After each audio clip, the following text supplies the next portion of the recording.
2025년 9월 21일 주일이면서 성령 강림 16번째 주일입니다. 이 시간 다 같이 하나님 앞에 우리 새 사도신경으로 우리의 신앙을 하나님께 겸손히 고백드리겠습니다. 나는 전능하신 아버지 하나님 전지의 창조주를 믿습니다. 나는 그의 유일하신 아들 우리 주 예수 그리스도를 믿습니다. 그는 성령으로 잉태되어 동정녀 마리아에게서 나시고 본디오 빌라도에게 고난을 받아 십자가에 못 박혀 죽으시고 장사된 지 사흘 만에 죽은 자 가운데서 다시 살아나셨으며 하늘에 오르시어 전능하신 아버지 하나님 우편에 앉아 계시다가 거기로부터 살아있는 자와 죽은 자를 심판하러 오십니다. 나는 성령을 믿으며 거룩한 공교회와 성도의 교제와 죄를 용서받는 것과 몸의 부활과 영생을 믿습니다. 아멘.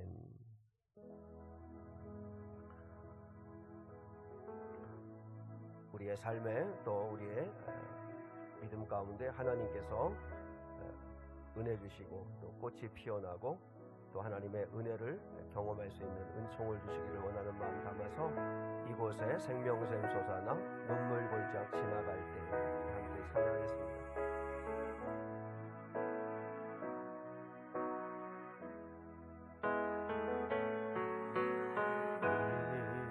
이곳에 생명샘 솟아나 눈물 골짝 지나갈 때에 어자나 열매 맺히고 웃음소리 넘쳐나리라. 꽃들도 구름도 바람도 넓은 바다도 찬양하라 찬양하라 예수를. 하늘을 울리며 노래해 나의 영혼아 은혜의 주 은혜의 주 은혜의 주.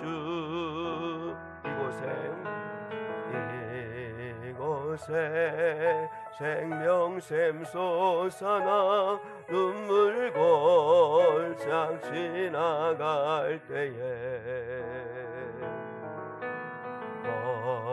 어자나 열매 맺히고 웃음소리 넘쳐나리라. 그날의 하늘이 열리고 그날의 하늘이 열리고 모든 이가 보게 되리라.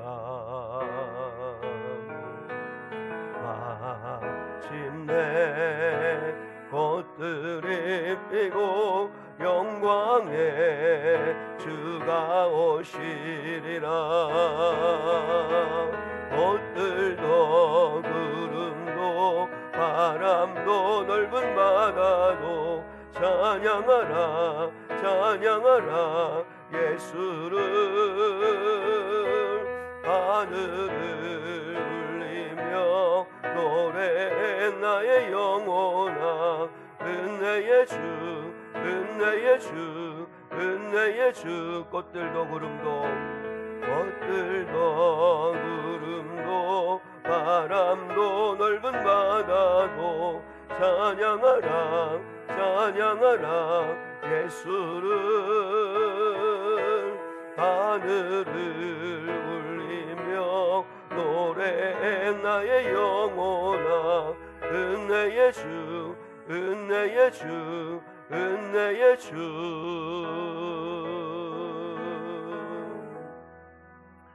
이 시간 예배하는 우리 모두는 믿었으면 좋겠습니다. 하나님께서 우리와 함께 하심을 또 하나님께서 살아계심을 나는 믿노라 이렇게 고백하는 이 시간 되었으면 좋겠습니다. 여러분이 깊은 슬픔 가운데 수렁 가운데 또 여러분의 인생 가운데 어떤 풍랑이 우리 인생 가운데 어떤 원치 않는 질병이 우리와 함께 한다 할지라도 나는 믿노라 하나님이 함께 하심을 나는 믿노라 하나님이 살아계심을. 우리가 이 시간에 같이 한번 가사 생각하면서 나에게 이 믿음을 주옵소서, 나는 믿습니다, 이런 역사가 일어날 수 있게 해주십시오 하고 같이 기도하며 마음으로 찬양하겠습니다.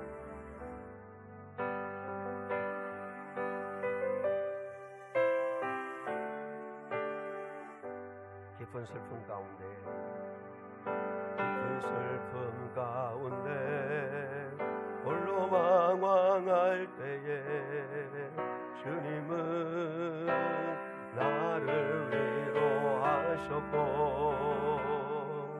힘든 세상 일 속에 지쳐 쓰러질 때도 주님은 나를 인도하셨네. 나는 믿노라 하나님이 함께 하심을. 나는 믿노라 하나님이 나와 함께 노라. 하나님이 나와 함께 하심을 나는 믿노라. 깊은 수렁 속에서, 깊은 수렁 속에서 혼자 울부짖을 때 주님은 나를 건져내셨고, 제약된 세상으로 다시 달려갈 때에 주님은 돌아오라 하셨네. 나는 믿노라 하나님이 함께 하심을. 나는 믿노라 하나님이 함께 하심을. 나는 믿노라 하나님이 나와 함께 하심을 나는 믿노라. 거친 풍랑이로도 잔잔하게 하시니 주님은 나의 피난처시요. 푸른 초장물가로 항상 인도하시니 주님은 나의 안식처로다. 나는 믿노라 하나님이 살아계심을. 나는 믿노라 하나님이 살아계심을. 나는 믿노라 하나님이 살아 역사하심을. 나는 믿노라. 원치 않는 질병이 심히 괴롭힐 때에 주님은 나를 치유하셨고, 주님 일하기 위해 능력 달라 할 때에 주님은 각종 은사 주셨네. 나는 믿노라 하나님이 살아계심을. 나는 믿노라 하나님이 살아계심을. 나는 믿노라 하나님이 살아 역사하심을. 나는 믿노라. 나는 믿노라 나는 믿노라 하나님이 함께 하심을. 나는 믿노라 하나님이 함께 하심을. 나는 믿노라 하나님이 나와 함께 하심을. 나는 믿노라. 나는 믿노라 나는 믿노라 하나님이 살아계심을. 나는 믿노라 하나님이 살아계심을. 나는 믿노라 하나님이 살아 역사하심을 나는 뵙노라.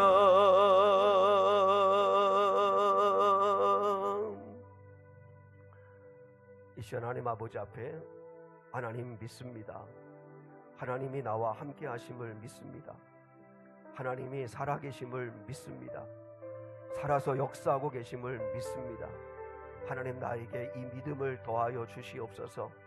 하나님, 깊은 수렁 가운데 있을 때, 절망 가운데 있을 때, 거친 풍랑 만났을 때, 원치 않는 질병에 시달릴 때에도 나는 믿습니다. 하나님이 나와 함께 하심을 믿습니다. 하나님이 살아계심을 믿습니다. 살아서 역사하고 치유하시고 구원하실 것을 믿습니다. 하나님, 은혜를 베풀어 주시고 믿음을 더하여 주옵소서. 이 시간 기도할 수 있기를 원합니다. 그리고 또한 이 믿음이 나뿐만 아니라 우리 믿음의 미래교회 모든 성도들에게 임할 수 있게 해달라고 기도해 주시고, 오늘 이 예배를 하나님 받아주셔서 하나님 아버지 또한 귀한 목회자를 통해서 주시는 말씀을 통해 우리의 영혼이 새로워지고 살아날 수 있게 해달라고 기도할 수 있기를 원합니다. 하나님 아버지, 목사님도 힘을 내야 되지만 나도 힘을 내서 믿음으로 말미암아 순종하여 하나님 깨우며 하나님 앞에 영광 돌리며 함께 교회를 위해 기도하며 성도들을 뜨겁게 사랑하며 살게 해달라고 하나님 앞에 기도하기를 원합니다. 우리 같이 한번 주여 이름 한번 부르고 같이 한번 기도하겠습니다. 주여.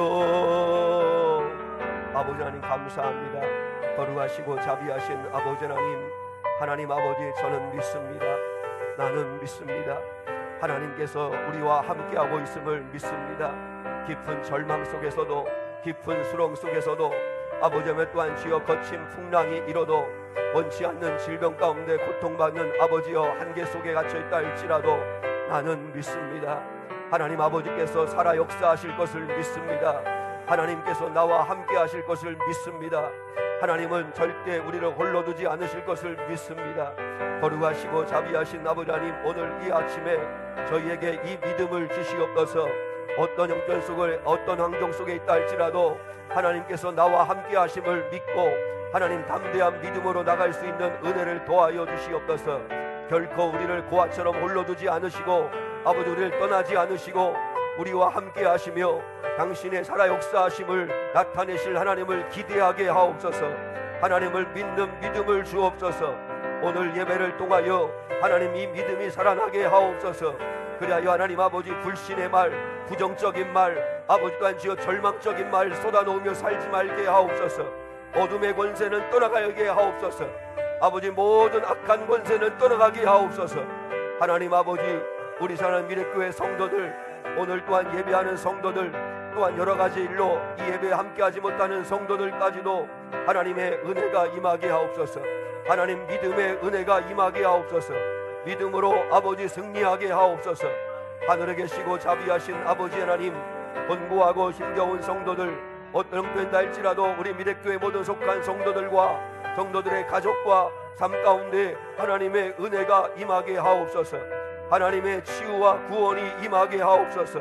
하나님 아버지, 오늘도 주시는 말씀과 이 예배를 통해 우리의 심령이 뜨거워지고 우리가 은혜받게 도와주셔서 하나님 함께 한마음 되어 아버지 몸된 교회를 충성하며 몸된 교회를 사랑하며 아버지 죽을 영혼을 구원하며 하나님의 말씀에 순종하는 삶을 살게 하옵소서. 하나님의 말씀을 많이 아는 것이 중요한 것이 아니라 한마디 말씀이라도 살게 하옵소서. 그 말씀대로 살아 아버지께 영광 돌리게 하옵소서. 하나님 임재하여 주시옵소서. 하나님 역사하여 주시옵소서.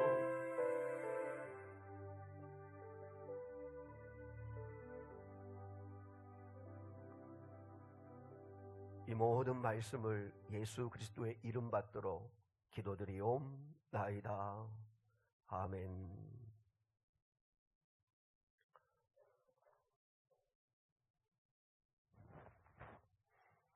오늘은 성령 강림 16번째 주일입니다. 9월 21일이고요. 우리 다음 주일은 1년에 한 번씩은 9월 마지막 주일을 교회 창립주일로 드립니다. 2007년도 9월 30날이 저희 창립 첫 번째 주일 예배를 드린 날인데요. 그래서 다음 주 9월 28일은 교회 창립 18주년 감사주일입니다. 여러분 주일 창립주일을 주신 교회를 주신 하나님 아버지 앞에 감사의 마음을 담아서 여러분 감사원금도 드리실 수 있으면 좋겠고요. 또 다음 주일 오후 예배는 오전에는 1부, 2부 아동부 감사주일 예배를 드리고 그리고 오후에는 찬양 예배로 함께 하겠습니다. 우리 지난번 우리 수요 때처럼 같이 찬양하고 기도하고 또 하는 시간을 함께 나누도록 그렇게 하겠습니다. 기억하시고 우리 다음 주일 창립 감사주일을 또 믿음으로 잘 받아들였고 준비했으면 좋겠습니다. 목장 모임 오늘 주일 오후에 1시 10분에 있고요. 그리고 미래교회 섬김 보시고 여러분 함께 잘 참석하시고 또 협조해 주시고 또 잘 섬겨 주시면 감사하겠습니다. 특별히 이제 다음 주일이 창립 감사주일이기 때문에 이번 주 한 주간은 화요일부터 토요일 날까지 5번입니다. 화요일, 수요일, 목요일, 금요일, 토요일 5번의 특별 새벽 예배가 있습니다. 여러분 온 성도들이 이 시간만큼은 이때만큼은 좀 깨어서 같이 기도하면 좋겠습니다. 그런 마음을 늘 가지고 있는데요. 여러분이 좀 함께 협력해 주시면 감사하겠습니다. 너희는 이렇게 기도하라. 너희는 이렇게 기도하라. 예수님께서 가르쳐 주신 주기도문을 또 말씀을 가지고 한 주간 동안 우리가 함께 은혜를 나누기를 원합니다. 어느 때보다도 기도가 회복되어야 될 때이기 때문에 우리 창립 감사를 맞아서 특세를 우리 마태복음 6장 5절로 15절의 말씀을 가지고 합니다. 기억하시고 함께 참여해 주시면 좋겠고 그리고 주일은 창립 감사 예배를 드립니다. 그리고 안내석에 성경 공부 신청서가 있는데요. 여러분 보시고 이제 신청자 이름을 쓰시고 그리고 이제 몇 분인지 이제 파악을 하고 그리고 언제 모일지 이렇게 두 팀이 되면 또 뭐 감사하겠지만 그렇지 않으면 이렇게 하나로 묶어서 해야 되는데 화요일이나 목요일이나 평일 저녁에 했으면 좋겠다 하거나 아니면 주일 아무리 생각해도 주말 저녁 때에는 제가 좀 부담스럽기 때문에 그래서 좀 어려울 것 같고요. 주일 오후에 목장 모임 다 끝나고 이제 뭐 4시나 5시 정도에 주일 오후에 했으면 좋겠다 하시는 분 우리 하실 분들 가운데서 보시고 좀 신청해 주시면 감사하겠고요. 그리고 회비는 2만원입니다. 13,500원은 성경 공부 성경 파노라마 책 값이고요. 나머지 6,500원은 모았다가 이렇게 같이 다과 또 차도 마실 수 있고 그렇게 하면 어떨까 생각합니다. 성경 파노라마는 12과로 되어 있어서 12주 과정인데 여러분이 기억하시고 함께 성도들이 모여서 또 같이 성경을 또 좀 공부하는 그런 또 즐거운 교제 시간을 나도 같이 함께 했으면 좋겠다 하시는 분들은 보시고 또 이렇게 체크하시고 그래서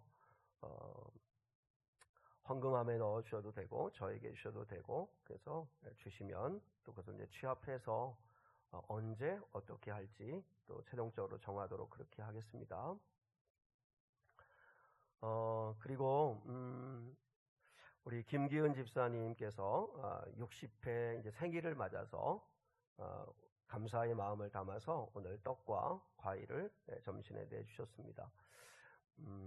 이제 벌써 18년이라고 하는 우리 교회 시간이 지났는데 그때는 벌써 우리가 집사님도 그렇고 저도 그렇고 60에서 18을 빼면 40대죠. 그죠? 40대 만나는데 벌써 60을 다 바라보는 나이가 되어 갑니다. 그죠? 우리 뭐 점점점 그런데 집사님이 좀 먼저 가고 저도 이제 좀 있다가 가고 60이 다 이렇게 세상에서 회갑이라고 얘기하고 뭐 환갑이라고 하는데 저희는 60회 생일을 맞아서 감사의 마음을 담았습니다.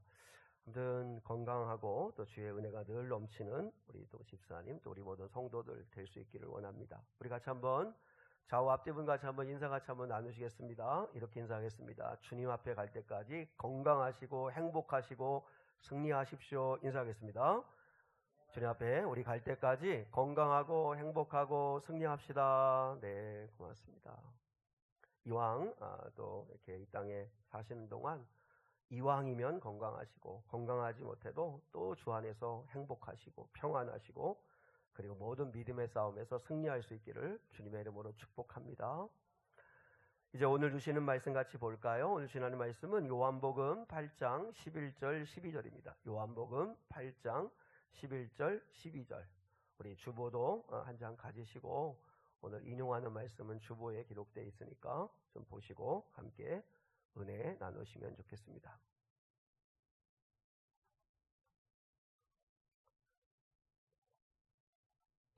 우리 함께 우리 요한복음 8장 11절 12절 한 목소리로 같이 받들어 읽겠습니다. 시작. 대답하되 주여 없나이다. 예수께서 이르시되 나도 너를 정죄하지 아니하노니 가서 다시는 죄를 범하지 말라 하시니라. 예수께서 또 말씀하여 이르시되 나는 세상의 빛이니 나를 따르는 자는 어둠에 다니지 아니하고 생명의 빛을 얻으리라. 아멘. 나를 따르는 자는 어둠에 다니지 아니하고 라고 하는 제목 가지고 함께 말씀의 은혜를 나누겠습니다. 우리 지난주일 여러분 설교 제목이 기억나시는지 모르겠습니다. 그 자리에 한번 서보라 라고 하는 제목을 가지고 말씀을 나눴습니다. 그래서 돌을 던지는 자, 정죄하는 자의 자리에 한번 서보고 나는 어떤가, 영적 동일시를 한번 해보자. 그리고 돌에 맞아 죽을 그 여인의 자리에 한번 서보자. 그리고 용서하시고 대신 십자가를 지기를 작정하셨던 그 예수님의 자리에도 한번 서보고, 그래서 우리가 용서하고 자기 십자가 지고 주를 따라가는 그런 모습이 또 우리에게 있었으면 좋겠다 하는 이야기를 나누었습니다. 오늘 특별히 그 돌에 맞아 죽을 자리에 선 그 여인이 구원함을 받았죠. 새 삶을 다시 받았습니다. 율법으로 말하면 마땅히 돌에 맞아 죽을 여인입니다. 여지 없습니다. 이거는 빼박입니다. 반드시 율법에 의해서 이 여인은 돌에 맞아 죽을 죄인이지만 예수님의 용서로 구원함을 받고, 그리고 새로운 삶을 맞이한 용서받은 죄인이 되었습니다. 용서받은 죄인. 예수님께서 돌에 맞아 죽을 그 죄인의 자리에 서 있는 여인에게 11절의 말씀을 하셨습니다. 나도 너를 정죄하지 아니하노니 가서 다시는 죄를 범하지 말라. 두 말씀을 해주셨습니다. 나도 너를 정죄하지 않겠다. 그리고 가서 다시는 죄를 범하지 마라. 이 말씀을 하셨는데, 이 11절의 말씀을 묵상하면 세 가지 의문이 듭니다. 저에게 세 가지의 의문을 풀어가는 식으로 오늘 말씀을 좀 나누려고 하는데, 첫째, 둘째는 간단하게, 그리고 세 번째 마지막은 조금 더 이렇게 깊이 있게 오늘 나누려고 합니다. 예수님께서 나도 너를 정죄하지 않겠다. 가서 다시는 죄를 범하지 말라 하는 11절의 말씀을 하시는데, 첫 번째는 예수님의 구원과 용서는 선 용서 후 회개라고 하는 것입니다. 그죠? 여러분, 예수님께서 네가 하는 거 봐가지고 용서하겠다 이렇게 말씀하지 않으셨다는 거예요. 여러분, 성경 어디를 봐도 이 여인이 잘못했습니다 하는 말 한마디 하지 않았습니다. 그냥 끌려와서, 짐승처럼 끌려와서 그 많은 사람들에 이렇게 둘러싸여서 이제 꼼짝없이 죽겠구나 싶은 두려움과 공포 속에 벌벌 떨고 있는 이 여인입니다. 그때 예수님께서 그 여인에게 일방적으로 용서를 선포하십니다. 나도 너를 정죄하지 않겠다. 정죄하려고 하는 사람들이 다 양심의 찔림을 받게 해서 떠나가게 하고 난 이후에 예수님만이 그 여인을 정죄할 수 있지만, 그러나 예수님은 나도 너를 정죄하지 않겠다고 용서를 선포하신 거죠. 먼저 용서를 선포하십니다. 그리고 난 다음에 회개에 합당한 변화된 삶을 살라고 요구하시죠. 가서 다시는 죄를 범하지 말아라. 이렇게 말씀하셨다는 겁니다. 여러분, 우리는 어떻습니까? 우리는 네가 하는 거 봐가지고 내가 용서하고 아니면 용서하지 않고 그렇게 하겠다고 늘 우리는 생각하죠. 우리는 항상 먼저 변화된 삶을 보여봐. 그러면 내가 너를 어떻게 대하든지, 소화하고 사랑하고 하든지, 그렇지 않든지 그렇게 할게 라고 이야기하지만, 그러나 주님은 먼저 용서하셨고 일방적으로 용서를 선포하셨고, 그리고 변화된 삶을 살라고 그에게 당부하시는 말씀을 하십니다.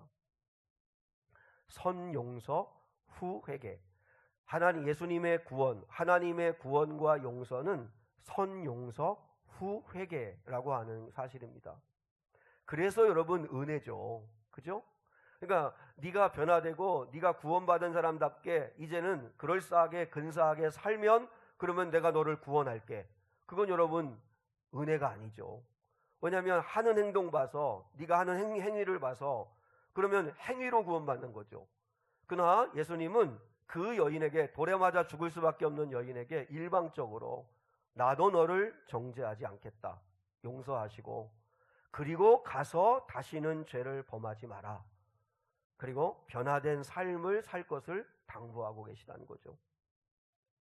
여러분, 이게 교회 공동체고 우리 성도들의 마음의 상태, 누군가를 이렇게 우리가 이렇게 끌어안을 때 대하는 태도여야 한다는 것입니다. 여러분, 교회는 그래서 누가 오는 거죠? 죄인이 오는 곳이 교회잖아요. 죄인이. 한번 생각해 봐요. 우리 교회는 죄인이 오기에 편한 교회인가? 아니면 죄인이 오기에는 어려운 교회인가? 그리고 우리 성도들이, 죄인들이 누구든 어떤 죄를 지었든, 어떤 연약함을 갖고 있든, 어떤 아픔을 갖고 있든, 누구나 주님 앞에 나와서 주님의 또 용서받고 새 출발할 수 있는 구원의 은혜를 누리게 하기 위해서라면, 여러분 먼저 믿는 저와 여러분이 어떻게 하셔야 되냐면, 우리도 구원받은 죄인이라는 사실을 계속 인정해야 합니다. 그래야 죄인들이 편하게 올 거 아니에요. 다 의인인 척하고, 다 아무 문제 없는 척하고, 다 근사하게 살아가는 척하면 누가 여러분 아픈 사람이, 문제 있는 사람이, 죄인이 어떻게 교회를 오겠어요? 우리 교회의 담은 높은가 낮은가 한번 생각해 보시죠. 그건 우리가 만드는 거죠. 그래서 교회는 사실 주님이 나는 의인을 부르러 온 게 아니라 죄인을 부르러 왔다. 왜 그렇죠? 예수님이 이미 십자가에서 죄를 다 용서하셨잖아요. 그래서 죄인들을 불러서 그들이 예수 그리스도의 사랑을 깨닫고, 그리고 난 뒤에 변화된 삶을 살기를 기대하시는 거죠. 니들이 술 담배 다 끊고 행실 다 정리하고 그리고 반듯하게 한 다음에 그 다음에 교회로 와라. 그건 여러분 교회 아니죠. 교회는 연약한 사람, 아픈 사람, 힘든 사람, 수고하고 무거운 짐진 사람, 죄인, 그들이 와서 그리스도의 사랑을 받고 성도들의 돌봄과 사랑을 받고 변화되어지게 하는 것이 교회여야 되는 거죠. 아멘이십니까? 여러분, 그게 주님이 우리에게 주신 그 놀라우신 은혜의 그 가르침이시죠. 그러니까 여러분은 교회에 와가지고 또 목장 모임을 하거나 할 때 나는 아무런 척이도 않은 척, 나는 아무 문제도 없는 척, 나는 그래도 되게 잘 살고 있는 의인인 척, 그렇게 하시면 안 돼요. 그냥 나도 아플 때가 있었고, 나도 넘어질 때가 있었고, 나도 그럴 때가 있었다고, 나도 지금도 여전히 죄인이라고, 여전히 나는 지금도 공사 중이라고. 여러분, 그렇게 하는 거죠. 제가 어느 글을 보니까요, 미국에, 우리 한국에 공사 중이라고 하는 걸, 한국에서는, 아니 미국에서는 무슨 그 영어로 표시를 해놨냐면 man in work 이렇게 되어 있다고 그래요. 그러니까 사람이 일하고 있다. 공사 중이라고 하는 그 편말에 우리는 공사 중 이렇게 되어 있잖아요. 근데 미국에서는 사람이 일하고 있다. 사람이 일하고 있는 중이라고 되어 있는 거예요. 그러니까 그걸 영적으로 비유하면, 그러니까 하나님이 지금 일하고 있는 중인 사람들인 거예요. 우리는. 그죠? 공사 중인 사람들은 다 완전하지를 않은 거예요. 안전하지 않은데 우리는 하나님이 God in work, 하나님이 일을 하고 계시는 거죠. 하나님이 일을 하고 계시는 중인 거예요.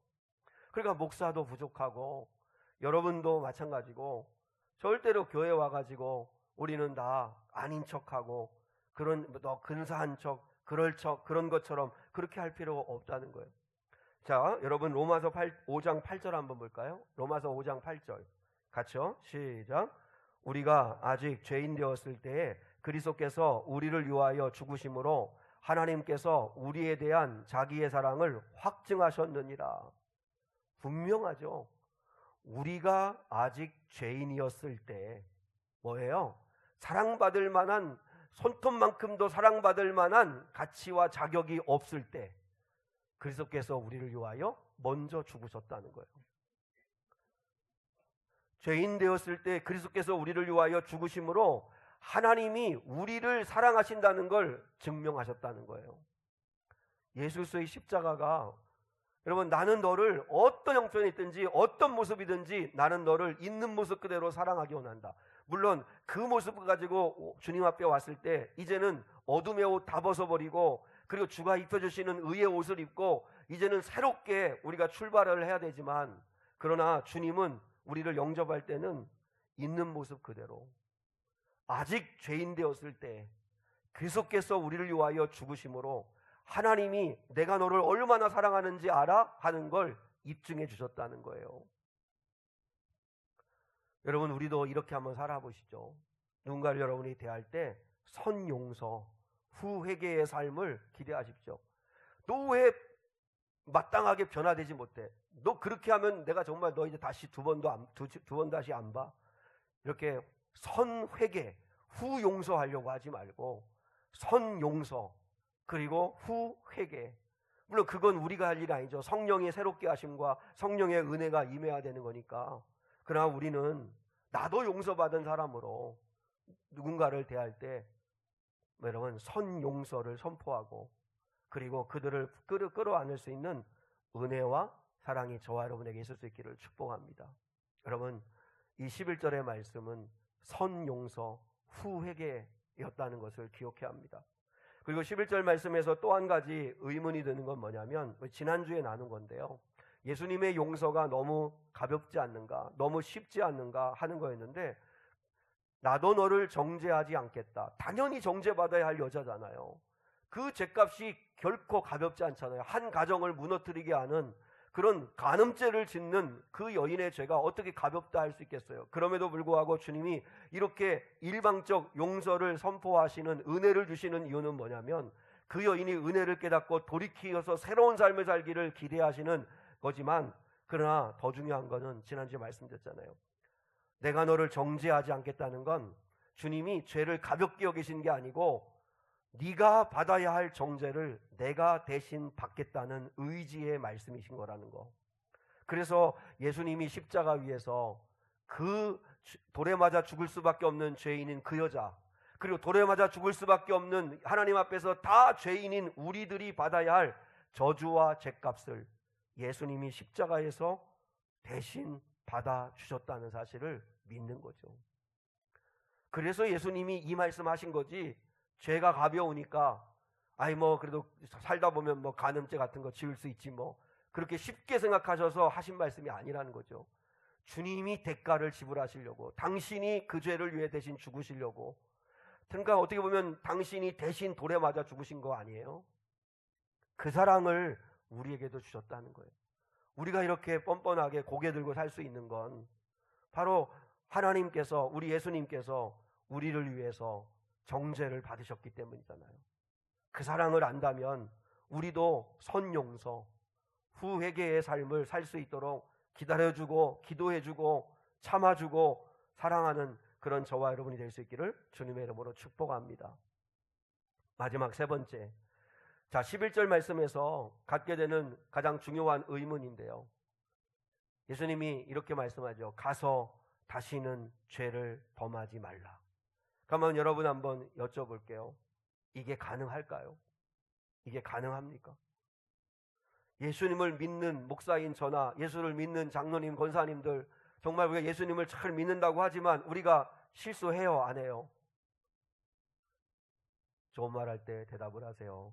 여러분은 예수님을 믿고 난 이후부터는 나는 한 번도 죄짓지 않고 한 번도 넘어진 적 없고 한 번도 나는 흔들린 적이 없습니다, 이렇게 말할 수 있는 분이 있으세요?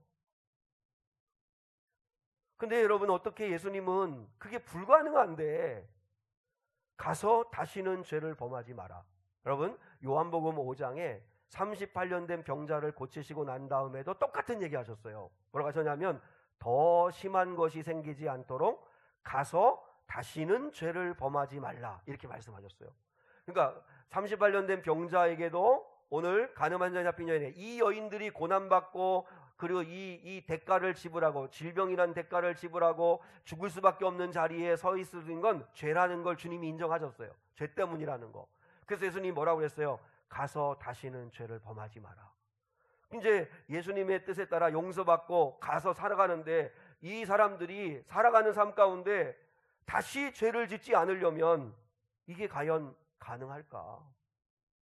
그러면 주님은 불가능한 걸 우리에게 요구하시는 건가 하는 생각이 들잖아요. 그러면 어떻게 해야 다시는 죄를 범하지 아니하고 그리고 우리가 의롭게 살아갈 수 있을까? 그래서 그게 12절에 답이 있어요. 자, 12절 다시 한번 읽겠습니다. 12절 시작.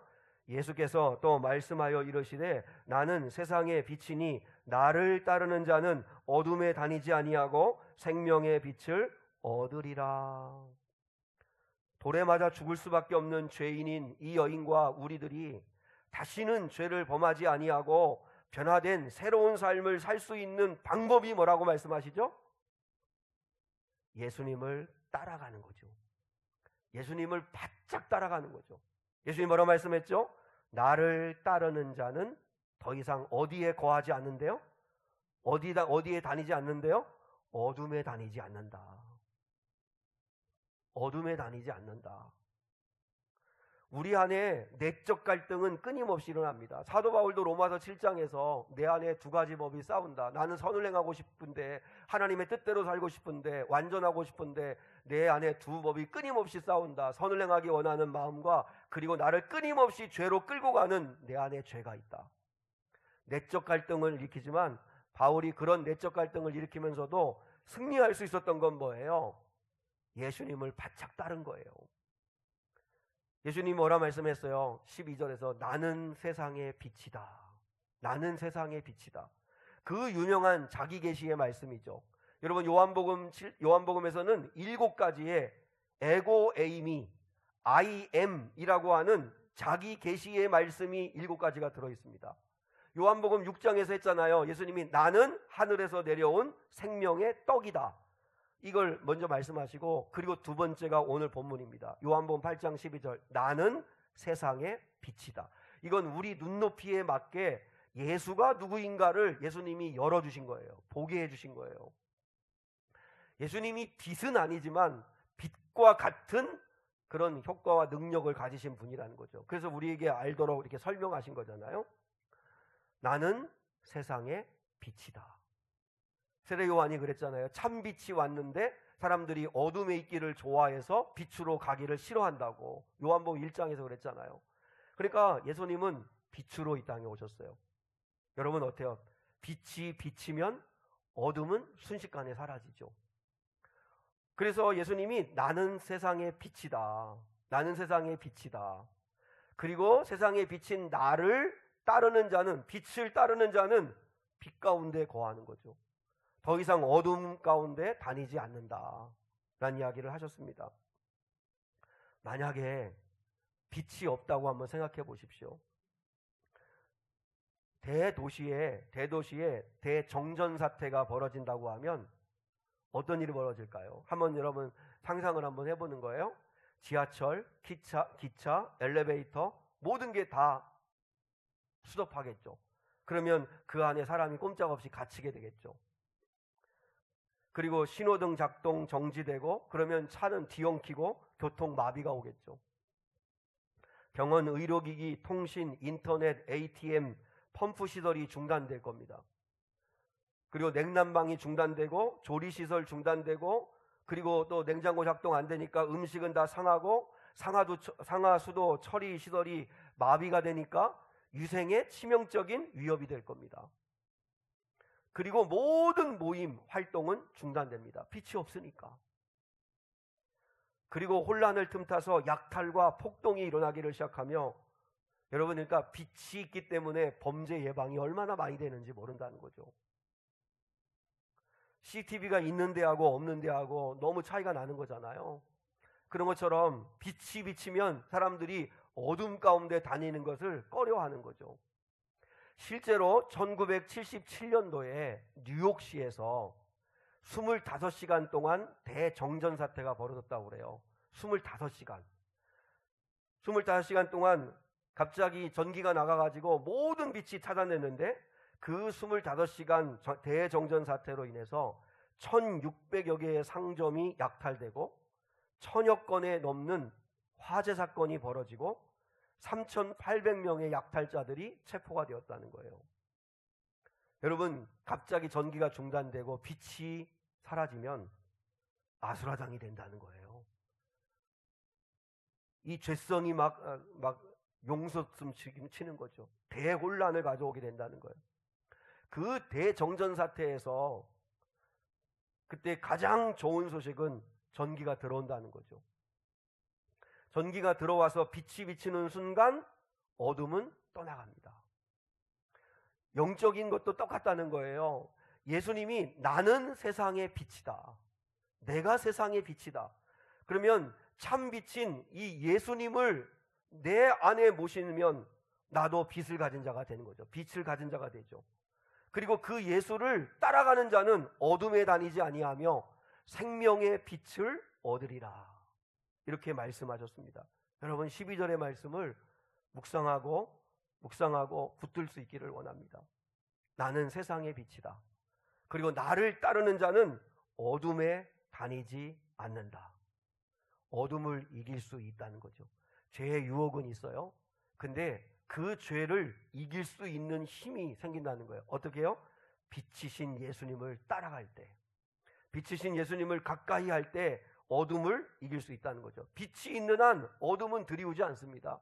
빛이 사라지는 순간 그 자체가 어둠인 것처럼 우리는 빛이 없으면 어둠 가운데 거할 존재들입니다.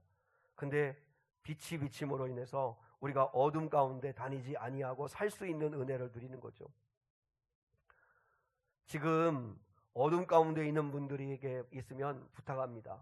여러분이 심리적으로나 영적으로 어둠 가운데 있는 사람들이 있다면 빛 가운데로 나오셔야 합니다. 의식적으로 예수님 앞으로 나와서 기도하고 하나님의 말씀을 죽기 살기로 읽고 그리고 예수님 앞으로 나와 예수님을 예배하고 모시고 그리고 주님과 함께 할 때 어둠은 떠나가게 될 것입니다. 여러분이 거하는 공간도 한번 생각해 보세요. 그래서 빛이 잘 들어오는 공간인지, 빛이 잘 들어오지 않으면 환히 빛을 비추세요. 좀 전구가 어두우면 좀 더 밝은 것으로 LED라도 해서 여러분이 거하는 공간에 빛을 밝히세요. 커튼도 젖히고, 그게 정말 심리적으로도 내 머물러 있는 공간이 어두컴컴하고 침침하면 내 마음을 그렇게 장악한다는 거예요. 그러니까 방문을 활짝 열고 커튼을 젖히고 그리고 깨끗이 청소를 해요. 깨끗이 청소를. 쓰레기들 좀 다 모아가지고 밖으로 다 내다버리고 그리고 밝게 빛을 비춰요. 불을 밝게 밝혀요. 여러분, 이제 지금 가을이에요. 9월 가을이에요. 이 좋은 가을에 낮에 밖으로 나와서 걸어요. 1시간이라도 30분이라도 1시간이라도 걸어요. 그리고 좀 건강하면 달려요. 낮에 밖으로 나와서 활동을 하면 여러분, 우리의 몸도 치유가 되고 마음도 치유가 돼요. 핸드폰 속에 여러분 어두운 것이 있다면 다 삭제해요. 여러분, 남이 보면 안 되는 거, 그 부끄러운 거, 아니면 누군가를 이렇게 나쁘게 말한 거, 그런 것들, 문자든 카카오톡에 있던 것들, 아니면 여러분이 또 다운로드 받아놓은 것들, 그리고 또 어떤 사진들 할 것 없이 하나님이 기뻐하지 않는 거, 어두운 것들은 다 삭제하고 버려요. 여러분, 지긋지긋한 어둠의 옷을 내가 벗어버리고 예수님 앞으로 나올 때, 빛으로 나올 때, 그때 건강하고 행복한 길로 주께서 인도해 주실 겁니다. 빛 대신 예수님을 만난 사람들이 성경에 수없이 많고 2000년 기독교 역사 가운데 얼마나 많아요. 막달라 마리아는 7 귀신 들린 음란한 여인이었지만 예수님을 만나고 그 음란한 귀신들이 다 떠나가고 그리고 이제는 정결하게 그리스도의 신부로서 아름다운 삶을, 예수의 증인이 되는 삶을 살잖아요. 과거가 중요한 게 아니라 내가 예수님을 만나고 그 어둠의 일들을 다 벗어버리고 빛 가운데로 나오는 거죠. 저 시골에서 목회할 때 그때 교회를 나오기를 원하는데 집에 신주단지가 있고 집에 섬기는 우상단지가 있어서 그거 자기 힘으로는 도저히 무서워서 못 버리겠다고 해서 제가 가서 다 버려주고 깨트리고, 뭐 목사인 우리들, 예수 믿는 사람들, 뭐 대빵인 예수님을 믿는데 뭐 다른 신이 뭐가 뭐 두려울 게 있겠어요? 귀신이 뭐가 두렵겠어요? 그래서 그것들 다 걷어내고 그 다 치료하고, 그리고 이제 예배하는 집이 되게 하는, 그래서 가정의 신방 예배도 드리는 그런 가정이 되는데, 여러분 우리 영적으로도 그렇게 해야 돼요. 마음 안에 있는 방에 있는 어둠들 다 몰아내고 예수 그리스도 빛이신 그리스도를 내 안에 모시면, 그러면 여러분 건강하고 행복한 길로 주께서 인도해 주실 겁니다. 그리고 좋은 교제권 속으로 들어가셔야 돼요. 여러분이 만나는 사람들, 여러분과 대화하는 사람들, 자주 만나는 사람들을 좋은 사람들, 믿음의 사람들과 함께 하십시오. 목장 모임도 하시고, 목원들 관심 갖고 연락도 좀 해주시고, 외롭고 힘든 삶을 사는 것 같은 목원들 계시면 그러면 전화도 해서 차라도 한 잔 사주시고 빵이라도 좀 사주시고 좀 자그마한 선이라도 자꾸 베푸십시오. 여러분, 빛을 가진 사람들이 그래도 한 번이라도 들여다보면 빛이 비치는 거잖아요. 그래서 좋은 사람들과의 만남을 통해 자꾸 빛을 경험하는 은혜가 있었으면 좋겠습니다. 여러분, 내가 어둠을 벗어버리고 빛을 비춰야 합니다. 스위치를 켜야 되듯이 빛을 비추도록 예수님을 모시고, 예수님을 내 안에 모시고 그분을 가까이에서 따라갈 때, 그분 예배하고 그분 말씀 내 안에 품고 그분께 기도하면서 따라갈 때, 그때 우리는 어둠에 다니지 않는 자가 될 수 있다. 여러분, 요셉이 보디발의 아내에 유혹받을 때 그때 빛이신 나와 함께 하시는 하나님, 내가 어찌 하나님 앞에 득죄하리까? 하나님이 나와 함께 하신다는 사실을 의식하니까 죄를 이기잖아요. 어둠 가운데 거하지 않잖아요. 음란함 가운데 머물러 있지 않잖아요. 그거 어둠의 것들을 다 버려버리고, 그리고 여러분 무엇보다도 주님과 그리고 좋은 사람들과 교제하는 은혜가 있기를 주님의 이름으로 축복합니다. 이따 우리가 결단에 찬양할 건데 445장 찬양에 보면 태산을 넘어 험곡에 가도 빛 가운데로 걸어가면, 보세요. 태산을 넘어 험곡에 가도 빛 가운데로 걸어가면 주께서 항상 지키시기로 약속한 말씀 변치 않네. 캄캄한 밤에 다닐지라도 주께서 나의 길 되시고 나에게 밝은 빛이 되시니 길 잃어버릴 염려 없네. 예수님 따라가면 어둠에 다니지 않는다고, 생명의 빛을 얻게 될 거라고 말씀하시잖아요. 그럼 여러분, 자, 생명의 빛이신 예수님을 믿는 사람, 예수님을 따라가는 사람들에게는 두 가지 실천해야 할 게 있습니다. 많지만 두 가지만 간단하게 이제 실천적인 면에서 적용하고 말씀을 나누기 원하는데, 자, 첫 번째는 날마다 빛의 인도함을 받으셔야 합니다. 날마다 빛의 인도하심을 받으셔야 합니다. 자, 이제 이건 예화로 쉽게 여러분 다 설명을 해드릴게요. 앞을 보지 못하는 남매들이 있었대요. 앞을 보지 못하는 남매가 있는데 사실 그게 얼마나 큰 장애예요. 그런데 이제 낯선 곳으로 이사를 간 거예요. 근데 이제 엄마가 이 아이들이 아침에 학교를 갔다가 또 학교에서 돌아오고 해야 되는데 늘 데려다주고 데려오고 할 수 없는 상황이니까 엄마가 이제 학교를 갈 때 처음에는 함께 가고 함께 오는 걸 해준 거예요. 그러면서 이제 아이들을 데려가면서 그러면서 주의사항들을 얘기해 준 거예요. 여기는 턱이 있으니까 조심해라. 여기는 차 조심해야 되고 여기서는 기다렸다가 그리고 건너야 된다. 이렇게 알려준 거예요. 근데 누나는 전혀 앞을 보지 못하는 장애예요. 그러니까 엄마 말을 마음에 되새긴 거예요. 마음에 새긴 거예요. 왜냐면 전혀 자기가 볼 수 없으니까 엄마 말을 전혀 귀담아 듣고, 그래서 엄마가 알려준 대로 그대로 이렇게 걸어가고 걸어 돌아오고 하는 거예요. 근데 남동생은 조금 볼 줄을 알아요. 아주 시력이 약간 있어요. 그러니까 엄마 말을 적당히 듣는 거예요. 주위에서 듣지를 않는 거예요. 왜냐하면 뭐 내가 보고 걸으면 된다고 그렇게 생각하는 거죠. 근데 어느 날 짙은 안개가 낀 어느 날 한 걸음 앞도 보이지 않는 안개가 낀 아침이었는데 학교를 가는데 동생은 한 걸음 가다가 자빠지고 한 걸음 가다가 자빠지는 거예요. 그러니까 너무 무서우니까 한 치 앞 안 보니까 누나 옷깃 붙잡고 누나 무서워하면서 동생이 누나를 잡고 따라가더라는 거죠. 근데 누나는 평소 엄마가 알려준 대로 걸어간 거예요. 누나는 안개가 끼든 뭐 짙은 안개가 끼든 맑은 날씨든 밤이든 낮이든 상관없어요. 어차피 못 보니까 환경이 어떻든 상관없어요. 대신 이 누나에게는 엄마 말이 빛이에요. 그리고 엄마 말이 길이에요.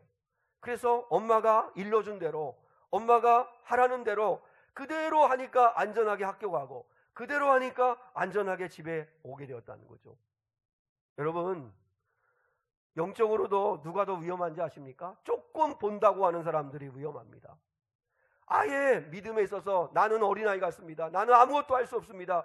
주님 아니면 안 됩니다. 라고 절실하게 주님을 붙드는 사람은 주가 인도하시기가 쉬운데, 조금 본다고 하는 사람, 아는 척하고 이 정도는 내가 결정하면 되지 뭐 그거 다 기도하고 하냐, 알아서 하면 되지, 뭐 마치 내가 다 아는 것처럼, 세상 아는 것처럼, 또 내가 이렇게 하면 틀림없어, 그래서 큰 소리 치는 사람들, 이런 사람들이 위험하다는 거죠. 도저히 감당할 수 없는 일을 딱 만나면 그러면 동생처럼 계속 자빠지고 낙심하고, 그러나 누나는 낮이든 밤이든 비바람이 치는 날이든 밝은 날이든 그저 그냥 빛 대신 주님의 말씀만 따르면 흔들리지 않고 안전하게 인생길 갈 수 있다는 거죠. 다 비행기 타보셨죠? 여러분, 야간 비행기도 타보셨죠? 캄캄한 밤에 비행기가 야간 비행을 어떻게 하는지 궁금하지 않습니까? 야간 비행 시에는 밖이 전혀 보이지 않습니다. 근데 어떻게 하늘을 900km, 800km로 달릴 수 있는지, 그리고 목적지에 어떻게 정확하게 찾아와 내리는지, 여러분, 그 캄캄한 밤에 그게 어떻게 가능할까? 세 가지입니다. 조종사는 오직 계기판만 봅니다. 계기판. 그리고 관제탑과 계속 송수신을 합니다. 지금 상황이 어떤지, 바람이 얼마나 부는지, 또 그 다음에 어떻게 해야 되는지, 계속 그 다음에 몇 번 활주로로 내려야 되는지 계속 송수신을 합니다. 그리고 목적지에 왔을 때 활주로를 환히 밝히고 있는 인도등을 따라 착륙을 합니다. 여러분 보세요. 아무리 주변이 어두워도 평안함 가운데 살아갈 수 있는 비결이 뭐예요? 오직 주님만 보는 거예요. 주님만 봐요. 계기판을 보듯이 절대 조종사는 자기 감각을 의지하지 않습니다. 수많은 계기판을 보고 지금 상황을 판단합니다. 고도가 얼마인지, 속도가 얼마인지, 그리고 어디에까지 낮춰져야 되는지, 어디에서 속도를 줄여야 되는 건지 오직 계기판을 보고서 결정을 합니다. 우리도 여러분 오직 주님만 봐야 합니다. 그리고 주님과 송수신을 해야 됩니다. 계속 주님께 기도하고 주님께 의지하고 주님께 맡기고, 그리고 주님 말씀 따라 그 인도등 따라 가면 안전하게 건강하게 갈 수 있다는 거죠. 자, 여러분, 생명의 빛을 가진 그리스도인이라면 빛을 따라가셔야 합니다. 빛의 인도하심을 받으셔야 합니다. 다른 것으로 인도함 받으려고 하지 말고 빛으로, 예수 그리스도의 말씀으로, 하나님의 말씀으로 인도함을 받는 저와 여러분이 될 수 있기를 주님의 이름으로 축복합니다. 그리고 마지막 하나, 생명의 빛이신 예수님을 믿으신다면 우리도 세상의 빛이 되셔야 합니다. 여러분, 예수님 말씀을 마태복음에서 너희는 세상의 빛이다. 왜 그렇죠? 우리가 빛 자체는 아닌데 빛이신 예수님을 가진 우리는 뭐랄까요? 그저 빛을 비추는 광명체죠. 그래서 태양의 빛을 반사하는 달처럼 우리는 예수 그리스도를 비추는 사람들인 거죠. 빛을 가진 사람으로 빛을 비추는 삶을 살아야 되는 거죠. 빛된 그리스도인의 삶이 뭘까? 제가 아프리카 선교사를 하시는 이문미 선교사님의 간증을 들었는데, 그분이 하신 이야기 가운데 이런 이야기가 있어요. 그분이 이제 아프리카 선교를 갔는데, 그분이 미국 시민권을 가진 한국인인데, 근데 미국에 이제 남자와 결혼해서 그래서 이제 정말 좋은 환경에 살다가 주님의 부르심을 받고 아프리카 선교사로 갔는데, 아프리카 신학교를 세운 거예요. 근데 신학교에 그 흑인 젊은이, 흑인 청년을 이제 경비원으로 이렇게 고용을 했는데, 경비원이 어느 날 이 임은미 선교사님한테 묻더래요. 선교사님, 하나님이 왜 당신을 미국에서 이 아프리카로 보내신지 아십니까? 이렇게 묻더래요. 요놈 봐라. 이제 그런 생각이 들었는데, 선교사님이 그랬대요. 아프리카의 영성을 위해서지. 멋있게 얘기했대요. 아프리카 사람들에게 그들을 전도해서 영적 지도자로 삼아서, 그래서 이 아프리카의 영성을 바꾸려고 내가 왔지. 그랬더니 그 청년이 아니라고. 나는 그렇게 생각하지 않는다고. 그랬더니 이제 선교사님이, 그럼 너는 어떻게 생각하는데, 왜 하나님이 나를 미국에서 이 아프리카로 보내셨다고 생각하는데, 그랬더니 그 청년이 그러더래요. 흑인 청년이, 나 때문이라고. 나를 위해서 하나님이 당신을 여기에 보내신 거라고. 그러니까 너무 어이가 없더래요. 그래서 이 임은미 선교사님이 콧방귀를 꼈대요. 아, 요놈 봐라. 자기를 위해서 내가 왔다고? 나는 아프리카의 수많은 사람들, many people, 수많은 사람들을 위해서 왔지, 내가 너 한 사람을 위해서 왔겠냐? 그리고 한 사람을 위해서 왔다면 이 아프리카의 대통령, 아니면 정치 유력가들, 아니면 뭐 교수들, 뭐 그런 대단한 사람을 위해서 내가 왔지, 너같이 경비하는 그 흑인 청년인 너를 위해서 내가 왔겠냐? 이렇게 이야기를 했다는 거예요. 그런 생각을 하는데, 근데 그때 주님께서 그런 마음에 감동을 주셨대요. 그 청년의 말이 맞다. 너는 한 사람의 소중함을 배워야 된다. 한 사람의 소중함을 배워야 된다. 그래서 여러분, 그때 주님께로부터 책망을 받고 참 그렇게 깨달음을 얻는 게, 그게 참 하나님과 민감하게 영적 교제를 하는 건데요. 그래서 하나님을 믿는 사람으로서, 아, 그렇구나. 하나님을 믿는 나에게는 우연이라는 게 없겠구나. 하나님이 생각해 보니까 사랑하는 나에게 나쁜 만남을 주실까? 그리고 그 모든 만남은 하나님이 주시는 게 아닐까? 내가 만남을 나쁘게 만드는 거지, 하나님이 만남을 나를 못되게 하려고, 나를 힘들게 하려고 나쁜 만남을 일부러 주실 일은 없겠다. 그래서 생각해 보니까 지구의 반이 남자인데 내가 지금 이 남편을 만난 거, 이거 하나님이 내게 주신 거구나. 이 자녀 하나님이 나에게 주신 거구나. 내가 자주 가는 단골 채소 가게 점원, 그거 하나님이 나에게 만나게 해주신 거구나. 내가 가는 병원의 의사와 간호사, 하나님이 만나게 해주신 거구나. 그러면 이 사람들에게 내가 빛을 비추는 사람이 돼야지, 빛된 그리스도인이 돼야지. 그럼 어떻게 될 수 있을까 생각해 보니까 하나님 앞에 기도하는데 마태복음 25장 40절을 주시더래요. 우리 주보에 있나요? 같이 한번 읽어볼까요? 있어요? 네, 같이 읽겠습니다. 시작. 너희가 여기 내 형제 중에 지극히 작은 자 하나에게 한 것이 곧 내게 한 것입니다. 여러분, 여기서 중요한 단어가 뭐냐면 여기입니다. 여기 바로 지금. 네? 저기가 아닙니다.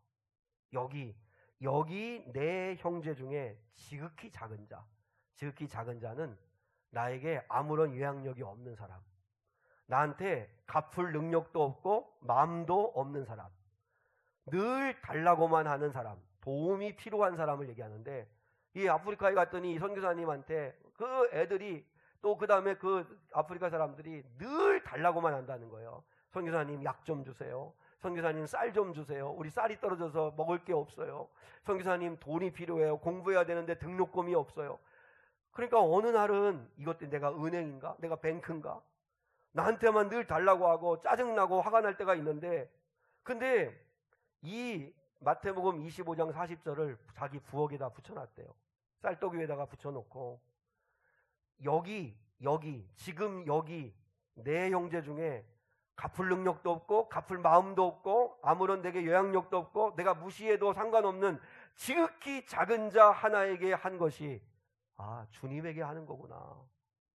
주님에게 하는 거구나. 주님이 그랬잖아요. 여기 지극히 작은 자 하나에게 한 것이 나에게 한 것이니라. 그 말씀을 붙여놓고, 그래서 그러면 안 되지 해서 약도 주고 돈도 주고, 또 얘가 좀 있을만 하면 이제 그때는 또 오지도 않고 배은망덕할 때도 있지만 그래도 주님한테 준 거니까, 주님한테 한 거니까, 그런 마음으로 그들을 사랑하고 그들을 대하다 보니까 빛이 드러나기 시작하더라는 거죠. 이 열매를 맺게 되기를 시작하더라는 거죠. 자, 여러분, 여러분에게 지금 여기에서 지극히 작은 자는 누구일까? 우리 교회에서는 놀이터에 오는 아이들입니다. 놀이터를 통해서 주일날 교회에 오는 아이들입니다. 여러분, 놀이터에서 교회로 와서 예배를 드리게 하는 건 한 번이라도 그들에게 복음을 전하고 말씀 전하려고 하는 거고, 그리고 교회에서 사랑받았던 경험이 나중에라도 그들이 기독교 또 어려움, 인생길에 어려움을 당할 때 교회로 가기를 원하는 마음으로 그게 심는 거죠. 여러분, 그들이 지극히 작은 자입니다. 그저 달라고만 하고, 그리고 아무런 영향력이 없는 그런 약한 아이들이죠. 그럼에도 불구하고 그 아이들이 어떠하든지 그저 우리는 그 아이들을 주님께 하듯 해요. 주님께 하는 거라고 생각하고 하는 거죠. 또 교회에서 만난 우리 성도들, 또 가정에서 피가 섞이지 않은 친가 외가 식구들, 여러분, 피 섞인 사람들은 사랑하기가 그래도 쉽지만 피 안 섞인 가족들이 있죠. 그리고 일터에서 만난 진짜 도움이 필요한 사람들, 그들이 다 지극히 작은 자들입니다. 그 지극히 작은 자 하나에게 작은 호의를 베푸는 건 주님께 하는 거다. 여러분, 내 형제 중에 지극히 작은 자 하나에게 지금 여기에서 하는 게 주님께 하는 거다. 그게 빛을 드러내는 삶을 사는 거죠. 예수님을 따라가십시오. 여러분, 예수는 빛이십니다. 빛이신 예수님을 끝까지 예배하고 따라가고 그분 말씀을 내 안에 채우면 어둠에 다니지 않게 될 겁니다. 그러면 우리가 죄를 이기게 될 겁니다. 죄에 늘 넘어지는 인생이 아니라 주님과 함께, 주님을 끝까지 따라가기 때문에 우리는 어둠에 다니지 않게 될 겁니다. 그리고 그 예수님을, 빛이신 예수님을 바짝 따라가시고, 그리고 그 예수님을 가진 자로서 여러분도 세상에 자그마한 빛이 되십시오. 대단한 큰 이렇게 막 야구장, 축구장을 이렇게 밝힐 수 있는 그런 큰 빛이 못 되더라도 자그마한 빛이라도 되십시오. 여러분에게 삶에 만나는 지극히 작은 자, 그 한 사람에게 빛이 되십시오. 그게 빛으로서 살아가는 우리의 삶의 결단이고 열매인 줄 믿습니다. 우리 445장 결단의 찬양 우리 같이 한번 드리겠습니다. 태산을 넘어 험곡에 가도 빛 가운데로 걸어가면.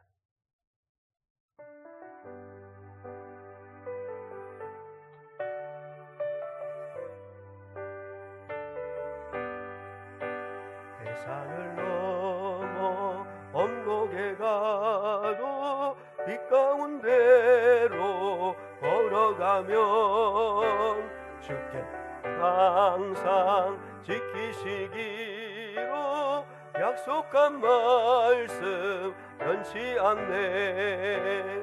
하늘의 영광, 하늘의 영광, 나의 맘속에 차고도 넘쳐 할렐루야를 힘차게 불러 영원히 주를 찬양하리. 캄캄한 밤에 다닐지라도 주께서 나의 길 되시고 나에게 밝은 빛이 되시니 길 잃어버릴 염려 없네. 하늘의 영광, 하늘의 영광, 나의 맘속에 차고도 넘쳐 할렐루야를 힘차게 불러 영원히 주를 찬양하리. 광명한 금이 마음에 받아 찬란한 천국 바라보고 할렐루야를 힘차게 불러 날마다 빛에 걸어가리. 하늘의 영광, 하늘의 영광, 나의 맘속 할렐루야를 힘차게 불러 영원히 주를 찬양하리. 지금은 우리 주 예수 그리스도의 은혜와 하나님 아버지의 무한하시며 극진하시며 깊으신 사랑과 성령 하나님의 함께하시며 동행하시며 인도하심이 빛이신 예수 그리스도를 내 안에 품고 그 예수님을 바짝 따라가 빛의 인도함을 받고 세상의 작은 빛이 되어 선한 영향력을 미치기 원하는 예배자들 위에 이제로부터 영원까지 함께하시기를 간절히 축원하옵나이다. 아멘.